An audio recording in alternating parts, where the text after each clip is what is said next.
ఎండిన మల్లెకు వెలలేదు, మండే గుండెకు చలి లేదు, మంచిని మించిన జతలేదు, విధి వంచెన కన్నా వెతలేదు.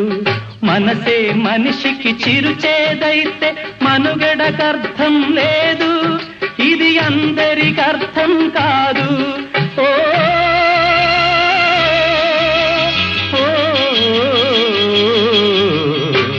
వేగు చుక్క మొలిచింది, వేకువ పొడ చూపింది, తూరుపు తెల్లవారక ముందే కాలం మాటేసింది, నా కళ్ళను కాటేసింది. కాలం మాటేసింది, నా కళ్ళను కాటేసింది. కాలం మాటేసింది, నా కళ్ళను కాటేసింది.